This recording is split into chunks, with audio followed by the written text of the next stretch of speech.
Hello दोस्तों, नमस्कार। कल क्लास 10 साइंस में हम लोगों ने पढ़ा था रासायनिक अभिक्रिया, पहला चैप्टर अपना। उसी रासायनिक अभिक्रिया चैप्टर का दूसरा पार्ट आज हम लोग देखेंगे और समझेंगे कि रासायनिक समीकरण क्या होता है। कल हम लोगों ने पढ़ा था रासायनिक अभिक्रिया।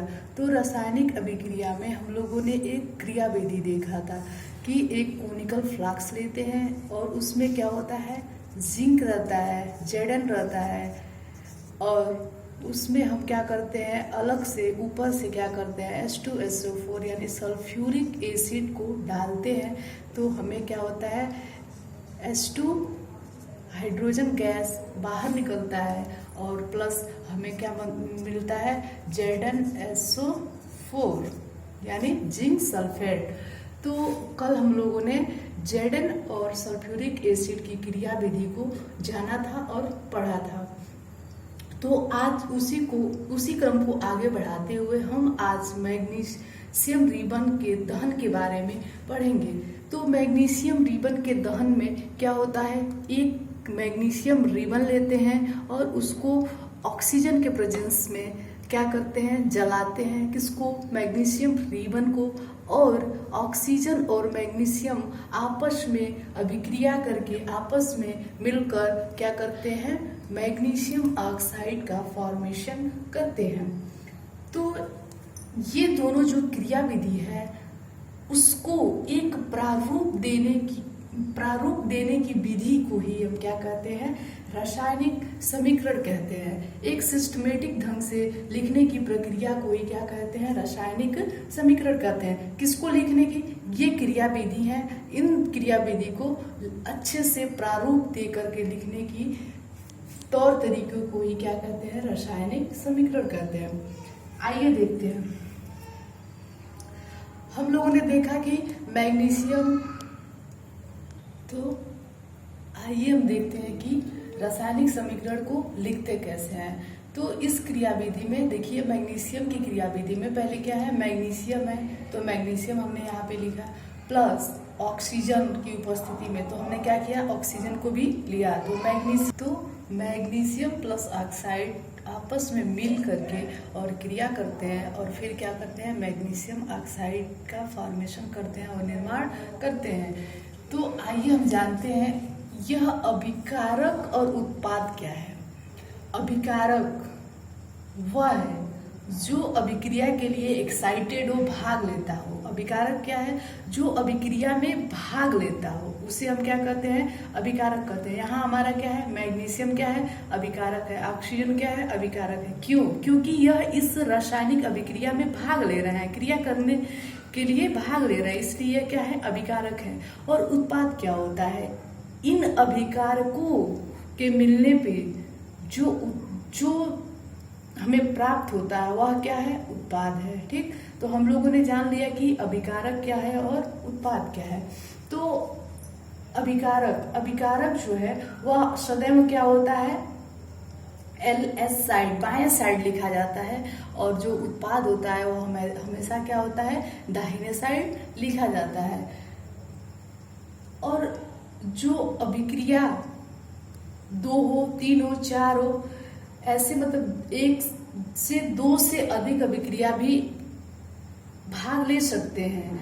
तो हम क्या करते हैं, उसके बीच में प्लस का चिन्ह भी लगाते हैं, निशान भी लगाते हैं। ठीक है, तो है क्या, ये क्या है, मैग्नीशियम प्लस ऑक्साइड, ऑक्सीजन, और क्रिया करेगा आपस में, फिर मैग्नीशियम ऑक्साइड बनेगा। हमारा उत्पाद क्या बन गया, मैग्नीशियम ऑक्साइड। फिर हम यह देख सकते हैं कि क्या यह शब्दों के रूप में लिखा हुआ है, तो क्या इसको और संक्षेप में हम लिख सकते हैं, तो हाँ, लिख सकते हैं। कैसे, इसके रासायनिक सूत्रों के माध्यम से हम क्या करते हैं, इसको और संक्षेप में, छोटे में लिख सकते हैं। तो इसलिए रासायनिक समीकरण को हम ऐसे भी लिख सकते हैं, इनके सूत्रों के माध्यम से। तो हमें पता है कि मैग्नीशियम का सूत्र क्या है, Mg है, प्लस ऑक्सीजन क्या है, O2 है। तो यह आपस में क्रिया करते हैं तो क्या बनाते हैं, MgO, मैग्नीशियम ऑक्साइड।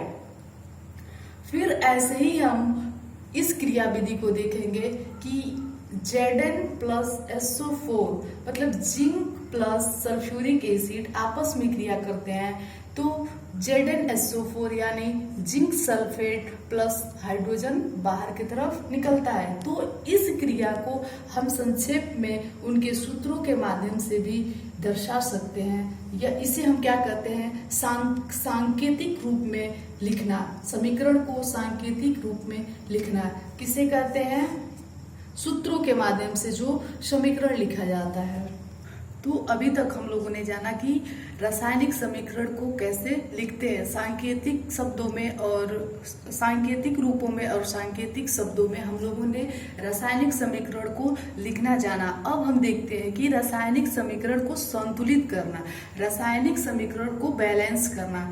ठीक है, रासायनिक समीकरण हमारा था magnesium plus oxygen equal to MgO मतलब मैग्नीशियम ऑक्साइड। तो यह क्या है? यह अभी संतुलित नहीं है। अगर पूछा जाए कि क्या यह समीकरण संतुलित है तो यह समीकरण संतुलित नहीं है। ठीक, तो इस समीकरण को हम संतुलित कैसे करेंगे आइए देखते हैं। तो पहले हमें समीकरण को संतुलित करने से पहले परमाणु और अणु क्या है इसको जानना जरूरी है। तो MgO2, ठीक, तो मान लीजिए ऑक्सीजन को लेते हैं तो आप O2 को लेते हैं तो इसमें क्या है? O2 में अणु कितने हैं? 1 है। और परमाणु कितने हैं? 2 हैं। O2 में क्या है? ऑक्सीजन में क्या है? अणु 1 है और परमाणु 2 है। तो हम यह कह सकते हैं कि जो यह है नीचे जो लिखा जाता है, साइड में जो लिखा जाता है वह हमारा क्या है? परमाणु है। वह क्या है? हमारा परमाणु है। और जो ये O है वो क्या है? अणु है। तो O2 को क्या कर सकते हैं? 4O2 भी लिख सकते हैं। कहीं कहीं 4O2 भी हमें यूज करने को आगे मिलेगा। तो 4O2 में अगर पूछा जाए तो हम यह कह सकते हैं कि हमारे पास 4O2 में 4 क्या है? अणु है और 2 और ये क्या है? अब इससे गुणा होगा और क्या बनेगा? 8 क्या है हमारा? परमाणु है। ठीक है, तो हम कह सकते हैं कि यहाँ पे O2 जो है ऑक्सीजन है, यहाँ पे क्या है? अणु हमारा 1 है, परमाणु हमारा 2 है।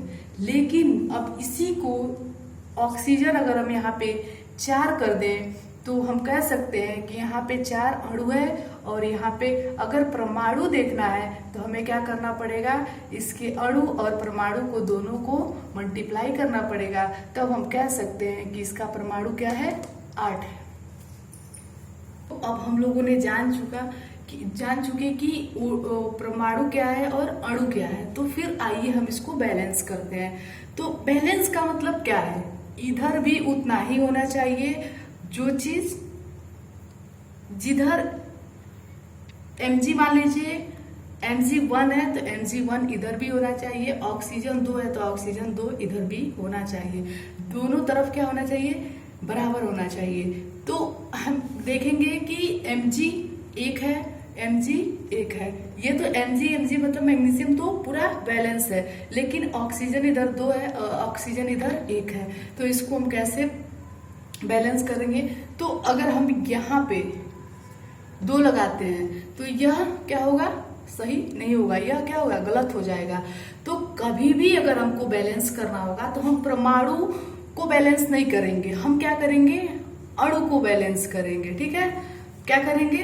अणु को बैलेंस करेंगे और परमाणु अपने आप बैलेंस हो जाएगा। अगर हम यहाँ पे कुछ लिखते हैं तो यह क्या हो जाएगा? ये इसका पूरा प्रारूप ही चेंज हो जाएगा। तो हमें चेंज नहीं करना है, हमें क्या करना है? मैग्नीशियम ऑक्साइड ही रहने देना है, लेकिन इसको क्या करना है? सिर्फ बैलेंस करना है। इसलिए हम यहाँ पे अगर 2 लिखते हैं तो यह गलत हो जाएगा। तो क्या करेंगे? यहाँ पे 2 लिखेंगे। आगे क्या करेंगे, 2 लिखेंगे। तो क्या हुआ, 2 ऑक्सीजन हमें मिल गया, लेकिन क्या हुआ फिर मैग्नीशियम जो है वो क्या हो गया, 2 हो गया। तो अब उसको बैलेंस करने के लिए हम क्या करेंगे, यहाँ 2 लगा देंगे। तो 2 मैग्नीशियम और 2 ऑक्सीजन हमें मिल गया। यह क्या हुआ, बैलेंस हो गया, संतुलित हो गया। यह समीकरण क्या हो गया, संतुलित समीकरण हो गया। फिर आइए कुछ और उदाहरण लेते हैं। C+O2 CO2 यह क्या है, यह संतुलित समीकरण है कि असंतुलित समीकरण है? तो हम कह सकते हैं कि यह क्या है, संतुलित समीकरण है। क्यों संतुलित समीकरण है, क्योंकि यहाँ पे क्या है, कार्बन 1 है, यहाँ पे भी कार्बन 1 है, और ऑक्सीजन यहाँ पे 2 है, यहाँ पे भी ऑक्सीजन 2 है। तो हम कार्बन डाइऑक्साइड में यह कह सकते हैं कि यह क्या है, हमारा संतुलित समीकरण है। और फिर लेते हैं H2 प्लस O2 H2O। तो हाइड्रोजन प्लस ऑक्सीजन मिलके क्या बना रहे हैं, H2O, जल बना रहे हैं। तो हम देखेंगे कि यहाँ पे हाइड्रोजन 2 है, यहाँ पे भी हाइड्रोजन 2 है, लेकिन यहाँ पे ऑक्सीजन 1 है और यहाँ पे ऑक्सीजन 2 है। तो ये हम कह सकते हैं कि यह हमारा समीकरण संतुलित नहीं है। तो इसको संतुलित, इसको बैलेंस करने के लिए क्या करेंगे, हमें यहाँ पे 2 ऑक्सीजन की जरूरत है। तो हम क्या करेंगे, यहाँ पे बढ़ाएंगे तो क्या हो गया, यह गलत हो गया। तो इसको हम क्या करेंगे, यहाँ पे ना बढ़ा करके, इसके परमाणु को न बढ़ा करके यहाँ पे हम क्या करेंगे, अणु को बढ़ाएंगे। तो अब हमें मिल गया 2 ऑक्सीजन, क्या हो गया, हमारा ऑक्सीजन यहाँ पे बैलेंस हो गया। लेकिन यहाँ से ये 2 मल्टीप्लाई करेंगे तो हमारा हाइड्रोजन यहाँ पे 4 हो जाएगा। लेकिन हमें क्या चाहिए, इधर 2 हाइड्रोजन है, तो हमें क्या है, इधर भी हमें 2 हाइड्रोजन चाहिए। तो लेकिन हम ऑक्सीजन को बैलेंस करने के लिए इस 2 को लगा रहे हैं। तो हम हाइड्रोजन को बैलेंस करने के लिए क्या करेंगे, इधर 2 लगा देंगे। अब ये हमारा क्या हुआ, अब इस समीकरण को हम कह सकते हैं कि ये संतुलित समीकरण है। तो फिर अगला हम देखते हैं एग्जाम्पल। अब हम लेते हैं Na+Cl2, ठीक।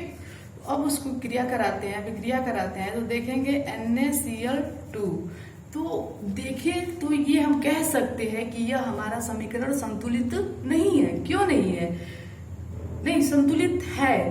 क्यों है, क्योंकि यहाँ पे भी हमारा Na 1 है और यहाँ पे भी हमारा Na 1 है, और यहाँ पे हमारा Cl2, यहाँ पे Cl2 है, यहाँ पे हमारा Cl2 है। तो हम यह कह सकते हैं कि यह हमारा समीकरण संतुलित है। आज हम लोगों ने जाना कि रासायनिक समीकरण को कैसे शाब्दिक और सांकेतिक रूपों में लिखते हैं और कैसे रासायनिक समीकरण को संतुलित करते हैं। और कल का मेरा टॉपिक रहेगा रासायनिक अभिक्रियाओं के प्रकार। तो हम कल पढ़ेंगे कि रासायनिक अभिक्रियाओं के प्रकार क्या होते हैं और कितने प्रकार के होते हैं। Thank you.